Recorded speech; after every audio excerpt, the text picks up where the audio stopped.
محمد رسول اللہ صلی اللہ علیہ وسلم کو وحی کیا ہے؟ وحی دو قسم کی ہے، نوٹ کریے۔ ایک ہے وحی مطلوع اور دوسری ہے وحی غیر مطلوع۔ وحی مطلوع یعنی اس وحی کی تلاوت کی جاتی ہے، وہ ہے قرآن۔ وحی مطلوع وہ وحی ہے جس کی تلاوت کی جاتی ہے، قرأت کی جاتی ہیں، قرآن مجید۔ اور وحی غیر مطلوع یعنی حدیث۔ وحی غیر مطلوع یعنی حدیث۔ حدیث کی تلاوت نہیں کی جاتی، حدیث کو پڑھ کر سمجھا جاتا ہے، اس کے اسباق کیا ہے، اس حدیث میں کتنے سبق ہے، اس حدیث سے کتنے مسائل ہمیں سمجھ میں آ رہے ہیں، وہ غور فکر کرنا ہوتا ہے۔ آیت پر بھی غور فکر کرنا ہے، لیکن یہ وحی غیر مطلوع ہے حدیث، اس کی تلاوت نہیں کی جاتی۔ آیت کی تلاوت کی جاتی ہے قرآن مجید کے، اور تلاوت کرنے سے ایک ایک لیٹر پہ ہم کو 10 نیکی ملتی ہے۔ الف لام میم 3 حروف ہوئے، یہ ایک ایک حرف پر 10 نیکی ملتی ہے، وہ وحی مطلوع ہے قرآن مجید۔ اور حدیث وحی غیر مطلوع ہے، ٹھیک ہے؟ تو اس کے لیے ایک دلیل لے لیجئے، 4604 سنن ابو داؤد، 4604 سنن ابو داؤد۔ مقدام بن معد کرب رضی اللہ عنہ صحابی رسول اس حدیث کو روایت کیے ہیں۔ مقدام بن معد کرب رضی اللہ عنہ اس حدیث کو روایت کیے ہیں۔ پیارے رسول محمد صلی اللہ علیہ وسلم نے فرمایا ہے، الا خبردار ہو جاؤ، آگاہ ہو جاؤ، انی اوتیت الکتابہ، مجھے دیا گیا ہے کتاب، ومثلہ معہ، اور اس جیسی ایک چیز اس کے ساتھ، یعنی کتاب یعنی قرآن مجید، اور اس جیسی ایک چیز اس کے ساتھ یعنی حدیث۔ تو 2 وحی اللہ نے دیا ہے رسول اللہ صلی اللہ علیہ وسلم کو۔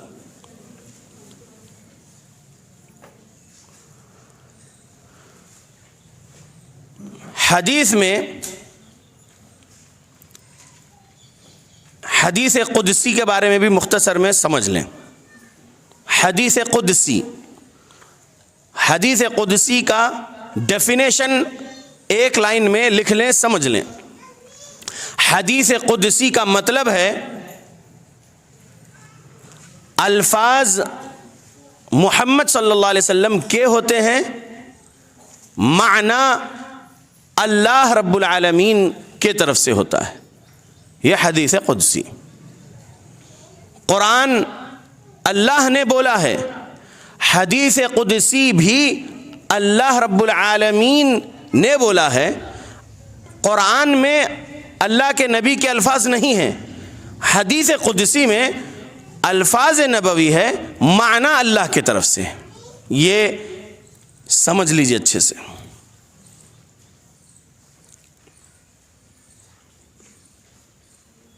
اب ہم بول رہے تھے آپ کے سامنے وحی کے بارے میں۔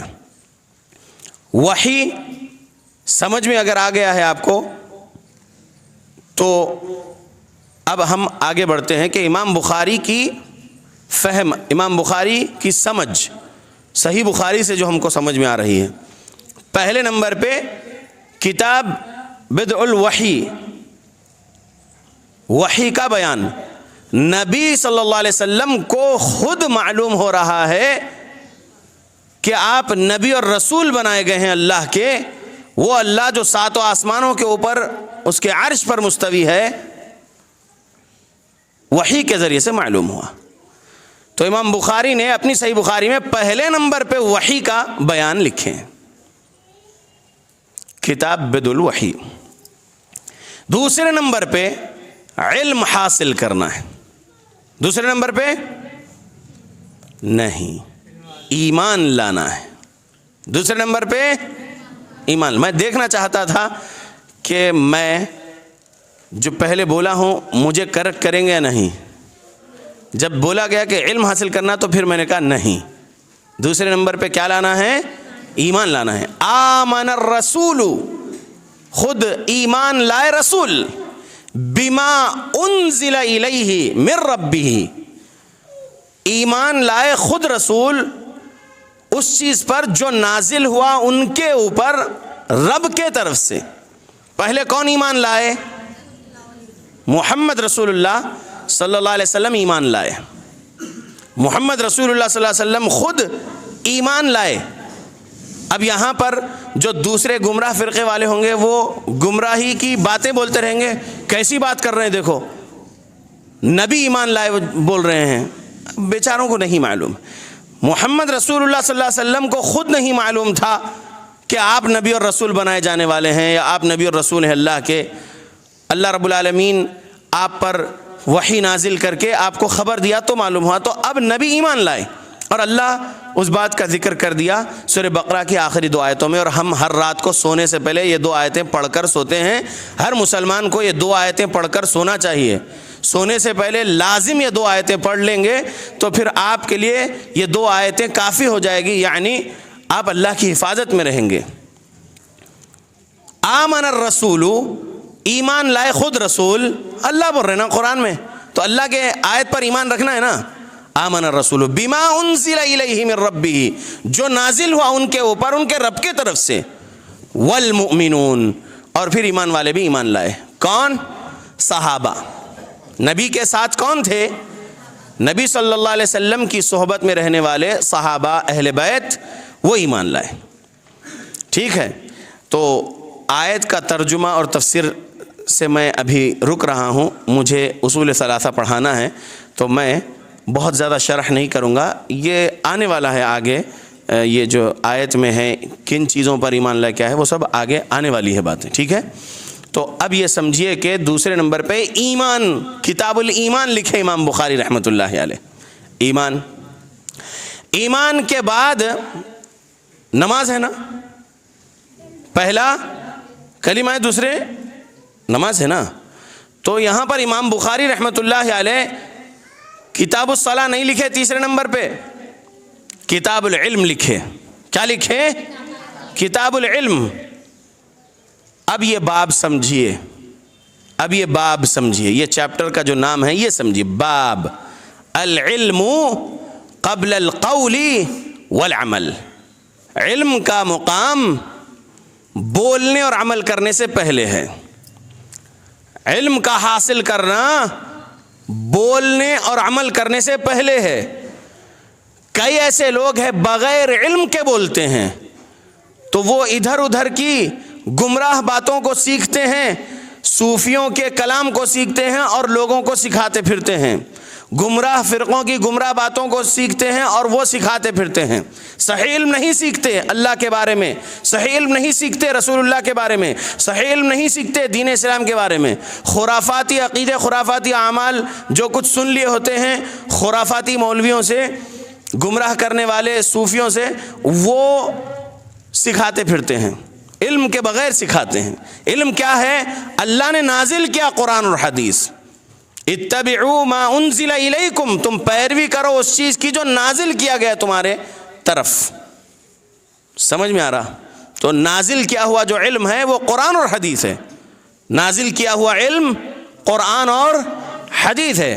وہ علم سیکھنا ضروری ہے. العلم قبل القول والعمل.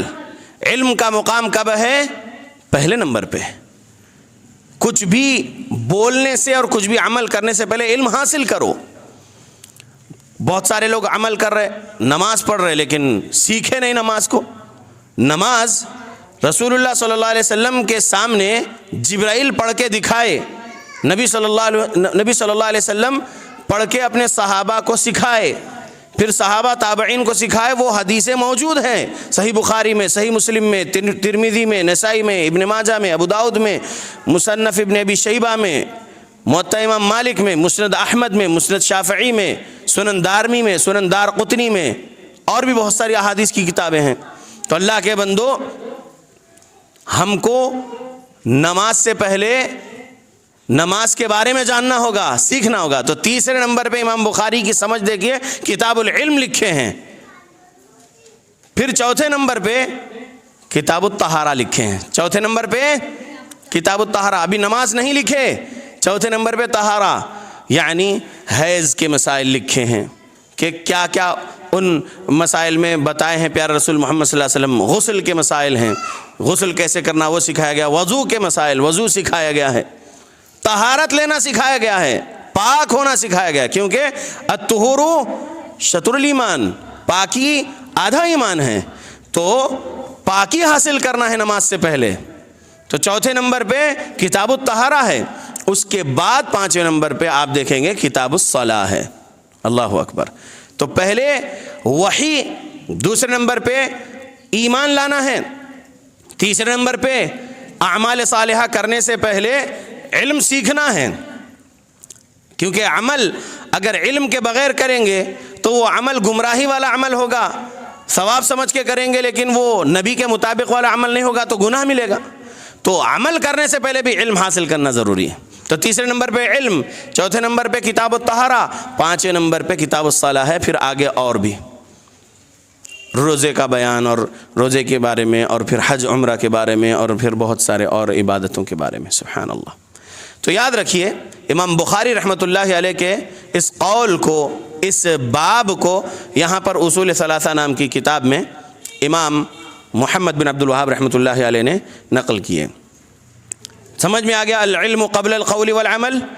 اچھا، امام بخاری رحمۃ اللہ علیہ نے العلم قبل القول والعمل اس باب کو لکھنے کے لیے انہوں نے کیا دلیل لیے ہیں؟ انہوں نے کیا دلیل لیے ہیں؟ دلیل ہے سورہ محمد آیت نمبر 19۔ سورہ محمد سورہ نمبر 47 ہے، سورہ محمد آیت نمبر 19۔ فَاعْلَمْ أَنَّهُ لَا إِلَهَ إِلَّا اللَّهُ وَاسْتَغْفِرْ لِذَنبِكَ۔ اللہ نے فرمایا ہے، اللہ نے فرمایا، غور سے سنیے ترجمہ، جان لیجئے، فعلم جان لیجئے، سیکھ لیجئے، علم حاصل کر لیجئے۔ فعلم کا مطلب انہو کہ لا الہ الا اللہ، نہیں ہے کوئی عبادت کے لائق سوائے اللہ کے، واستغفر لذنبک، اور اپنے گناہوں کی معافی مانگتے رہیے، گناہوں کی بخشش مانگتے رہیے۔ اب اللہ رب العالمین کے ان الفاظ پر غور کریں، اللہ کے الفاظ ہیں نا، یہ اللہ کی بات ہے نا، اللہ نے بولا ہے نا یہ، تو اس میں لا الہ الا اللہ اور واستغفر لذنبک سے پہلے اللہ نے کیا کہا؟ اللہ نے کہا فعلم، اللہ نے کہا فعلم، علم حاصل کر لو، اچھے سے جان لو۔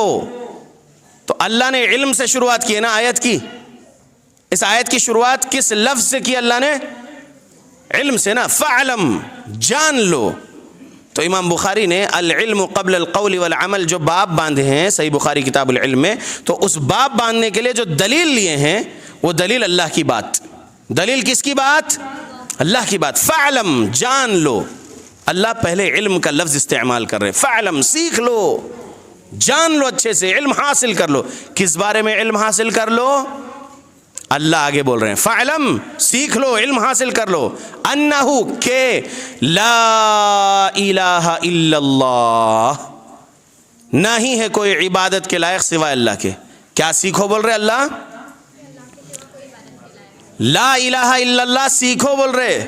لوگ لا الہ الا اللہ پڑھ رہے ہیں، لا الہ الا اللہ رٹ رہے ہیں، معنی نہیں سمجھ رہے ہیں، مطلب نہیں سمجھ رہے ہیں، گمراہ ہو رہے ہیں۔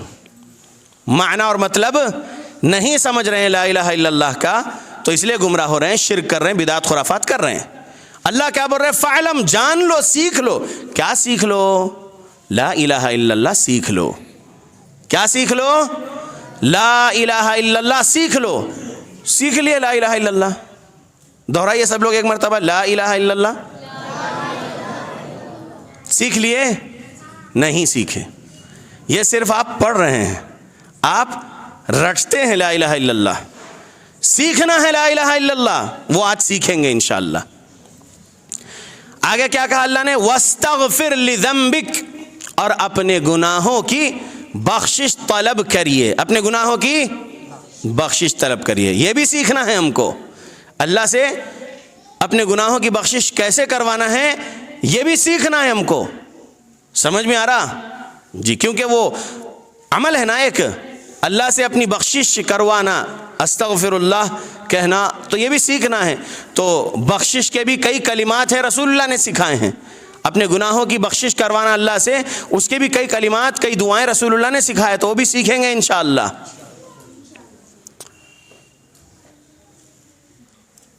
اب ہم آئے ہیں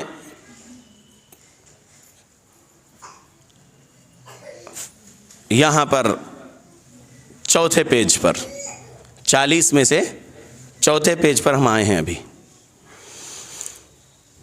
یہاں پر امام صاحب نے لکھا فَبَدَأَ بِالْعِلْمِ، کیونکہ اللہ رب العالمین نے اپنی اس آیت کی شروعات کیا ہے علم سے، فَعْلَمْ، علم سے، قول و عمل سے پہلے علم کا ذکر کیا اللہ نے، ٹھیک ہے؟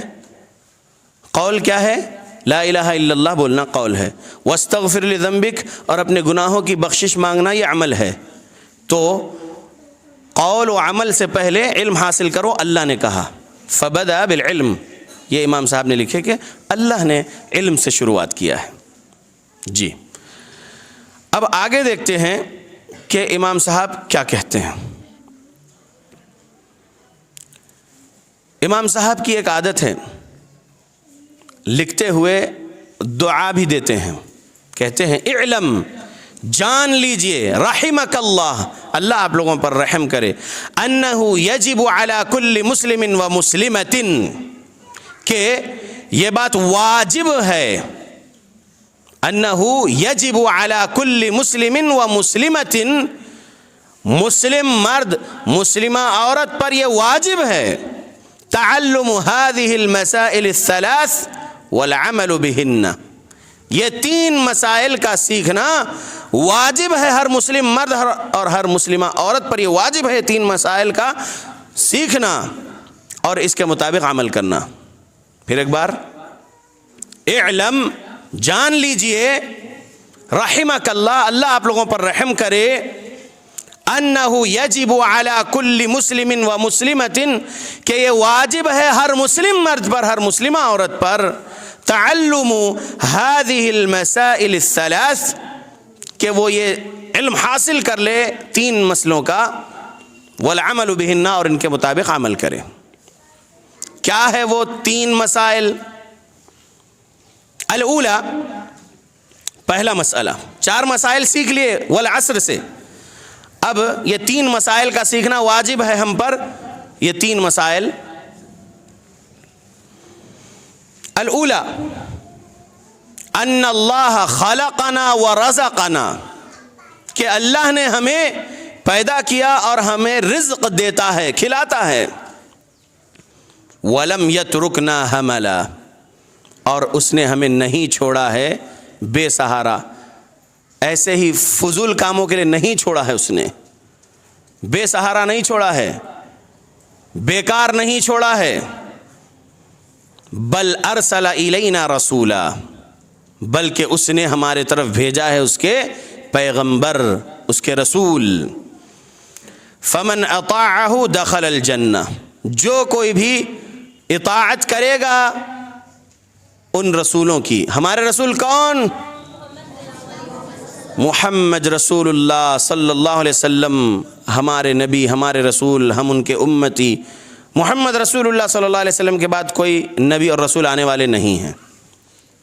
فمن اطاعہ دخل الجنہ ومن عصاہ دخل النار، جو کوئی اطاعت کرے گا اللہ کے رسول کی تو وہ جنت میں داخل ہوگا، اور جو کوئی نافرمانی کرے گا اللہ کے رسول کی وہ جہنم میں داخل ہوگا۔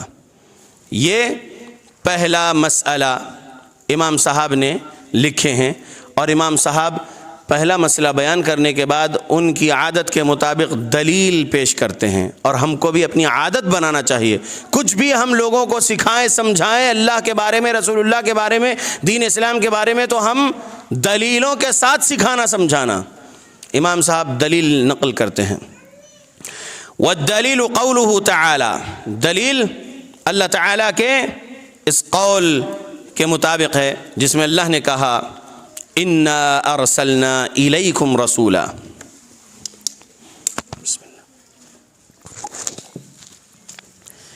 انا ارسلنا الیکم رسولا شاہدا علیکم کما ارسلنا الی فرعون رسولا فعصى فرعون الرسول فأخذناه أخذا وبيلا۔ سورہ مزمل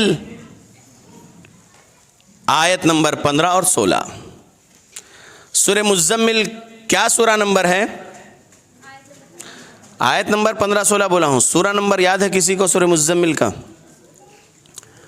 سورہ مزمل سورہ نمبر 73، صحیح، سورہ مزمل سورہ نمبر 73 ہے قرآن مجید میں۔ قرآن مجید میں کتنے سورے ہیں؟ 114 ہے، اور سورہ مزمل سورہ نمبر 73 ہے۔ اس کی 2 آیتیں یہاں پر پہلے مسئلے کے لیے امام صاحب نے نقل کیے۔ پہلا مسئلہ کیا ہے؟ پہلا مسئلہ ان اللہ خلقنا، کہ اللہ نے ہمیں پیدا کیا ہے۔ ہمارا خالق کون ہے؟ اللہ ہے۔ وَرَزَقَنَا، اور وہی ہمیں روزی دیتا ہے، کھلانے والا ہم کو کون ہے؟ اللہ۔ وَلَمْ يَتْرُكْنَا حَمَلًا، اور اس نے نہیں چھوڑا ہے ہمیں بیکار و بے سہارا نہیں چھوڑا ہے۔ بَلْ أَرْسَلَ إِلَيْنَا رَسُولًا، بلکہ اس نے ہمارے طرف اس کے پیغمبر بھیجا ہے۔ فمن اطاعہ دخل الجنہ ومن عصاہ دخل النار، جو کوئی بھی رسولوں کی پیروی کرے گا، اطاعت کرے گا، وہ جنت میں داخل ہوگا، اور جو کوئی بھی رسول کی نافرمانی کرے گا وہ جہنم میں داخل ہوگا۔ اس کے لیے دلیل، اس پہلے مسئلے کے لیے دلیل امام محمد بن عبد الوہاب رحمۃ اللہ علیہ نے جو نقل کیے وہ کون سے سورے کی کون سی 2 آیتیں ہیں؟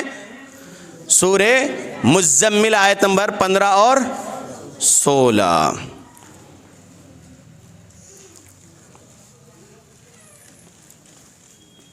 ترجمہ سنیے ان دونوں آیتوں کا۔ تم لوگوں کے پاس ہم نے اسی طرح ایک رسول گواہ بنا کر بھیجا ہے جس طرح فرعون کی طرف ایک رسول بھیجا تھا۔ پھر دیکھ لو جب فرعون نے اس رسول کی بات نہ مانی تو ہم نے اس کو بڑی سختی سے پکڑ لیا۔ اللہ اکبر۔ فرعون کے طرف کون سے رسول بھیجے تھے اللہ نے؟ اللہ اکبر، اللہ اکبر۔ موسیٰ علیہ السلام کی بات مانا فرعون یا نہیں مانا؟ نہیں مانا۔ اگر مان لیتا تو جنت میں جاتا تھا، نہیں مانا اس لیے جہنم میں گیا۔ فرعون نے کہا تھا انا ربکم الاعلی، میں سب سے بلند پروردگار ہوں، اس نے کہا تھا۔ فرعون اللہ کا بندہ تھا لیکن اپنی خدائی کے بارے میں لوگوں سے بلواتا تھا کہ مجھے خدا مانو، مجھے رب مانو، ایسا کہتا تھا۔ تھا وہ رب؟ نہیں تھا، وہ خود اللہ کا غلام تھا، اللہ کا بندہ تھا۔ اللہ نے اس کو پیدا کیا تھا، اللہ اس کو کھلاتا تھا۔ اس کو موت کس نے دیا فرعون کو؟ اللہ اکبر۔ تو اب یہ 2 آیتوں سے ہم کو کیا سبق ملا؟ ہم کو یہ سبق ملا کہ ہمارے طرف جو رسول بھیجا اللہ نے، ہمارے رسول کون؟ محمد صلی اللہ علیہ وسلم۔ اگر ہم ان کی تعلیمات کو نہیں سیکھیں گے، ان کے بتائے ہوئے طریقے پر عمل نہیں کریں گے، اللہ کی عبادت نہیں کریں گے پیارے نبی کے طریقے سے، تو ہمارا بھی حشر فرعون کی طرح ہوگا۔ تو ہمیں جہنم چاہیے یا جنت؟ جنت کے لیے کیا کرنا ہوگا؟ اللہ اکبر۔ تو یہ 2 آیتوں سے سبق مل گیا کہ ہم کو رسول اللہ صلی اللہ علیہ وسلم کی پیروی کرنا ہے۔ اب دوسرا مسئلہ،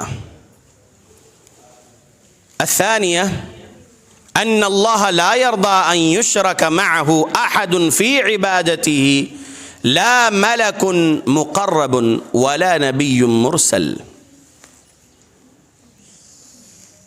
دوسرا مسئلہ کیا ہے؟ ان اللہ لا یرضى ان یشرک معه احد فی عبادته لا ملک مقرب ولا نبی مرسل۔ ترجمہ، اللہ تعالیٰ کو یہ بات قطعاً ناگوار ہے کہ اس کی عبادت میں اس کے ساتھ کسی دوسرے کو بھی شریک کیا جائے، نہ کسی مقرب فرشتے کو اور نہ ہی اللہ تعالیٰ کے طرف سے آنے والے نبی کو۔ اور اس کی دلیل یہ اللہ رب العالمین کی آیت ہے، وَأَنَّ الْمَسَاجِدَ لِلَّهِ فَلَا تَدْعُوا مَعَ اللَّهِ أَحَدًا، سورۃ الجن، سورہ نمبر 72، آیت نمبر 18۔ کیا ہے دوسرا مسئلہ؟ اللہ کو شرک ناگوار ہے۔ اللہ رب العالمین یہ بات پسند نہیں کرتا کہ اس کی عبادت میں کسی کو شریک کیا جائے، اللہ کو یہ پسند نہیں ہے، نہ کسی فرشتے کو نہ کسی نبی کو۔ اللہ کی عبادت میں نہ فرشتے کو شریک کرنا ہے نہ کسی نبی کو۔ یہ دوسرا مسئلہ بیان کر کے امام صاحب نے ان کی عادت کے مطابق دلیل پیش کیے ہیں۔ دلیل اس دوسرے مسئلے کی سورہ جن آیت نمبر 18۔ کیا ترجمہ ہے اس آیت کا؟ وَأَنَّ الْمَسَاجِدَ لِلَّهِ فَلَا تَدْعُوا مَعَ اللَّهِ أَحَدًا، اور یہ کہ مسجدیں اللہ کے لیے ہیں۔ مسجدیں کس کے لیے ہیں؟ اللہ کے لیے، لہذا ان میں اللہ کے ساتھ کسی اور کو نہ پکارو، اللہ کے ساتھ کسی اور کو نہ پکارو۔ مسجدوں میں شرک ہو رہا ہے، آج صوفی ازم والے مسجدوں میں شرک کر رہے ہیں نہیں کر رہے؟ مسجدوں کے باہر شرک کر رہے نہیں کر رہے صوفیزم والے؟ کفار کی بات تو سائیڈ میں رکھیے، جو اپنے آپ کو مسلمان بول رہے ہیں، لا الہ الا اللہ محمد الرسول اللہ پڑھ رہے ہیں، وہ لوگ مسجدوں میں بھی شرک کر رہے ہیں، مسجدوں کے باہر بھی شرک کر رہے ہیں، ان کے گھروں میں بھی شرک کر رہے ہیں۔ سمجھ رہے کیا بول رہا ہوں؟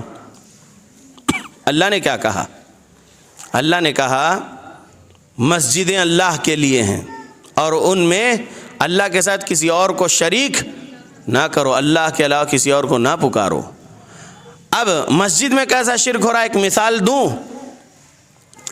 نماز کے لیے کھڑے ہیں، قیام میں رکوع میں جھک رہے ہیں، سجدہ کر رہے ہیں، کدھر؟ کدھر؟ قبلے کے رخ۔ کیا قبلہ ہے ہمارا؟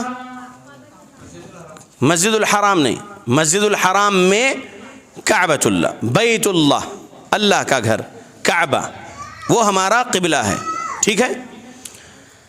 تو مسلمان اپنے آپ کو بولتے ہوئے شرک کیسے کر رہے وہ بتانا چاہتا ہوں میں۔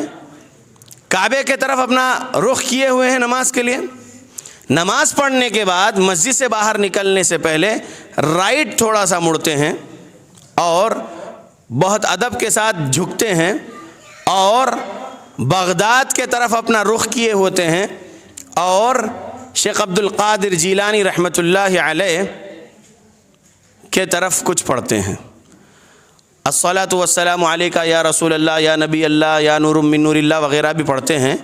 پھر شیخ عبد القادر جیلانی رحمۃ اللہ علیہ کے تعریف میں بھی کچھ کلمات بولتے ہیں اور رسول اللہ سے مدد، شیخ عبد القادر جیلانی رحمۃ اللہ علیہ سے مدد مانگ کے یا رسول اللہ المدد یا غوث اعظم دستگیر المدد بول کے پھر نکلتے ہیں۔ الگ الگ لوگ الگ الگ الفاظ اپنی زبانوں سے ادا کر کے نکلتے ہیں۔ تو شرک ہو گیا نہیں ہو گیا مسجد میں؟ نماز میں کس کو پکارا بندے نے؟ نماز کے باہر مسجد سے نکلنے سے پہلے رائٹ میں اپنے رخ کیا، قبلے سے تھوڑا سا رائٹ ہو کر کہتا ہے کہ میں مدینے کی طرف رخ کیا۔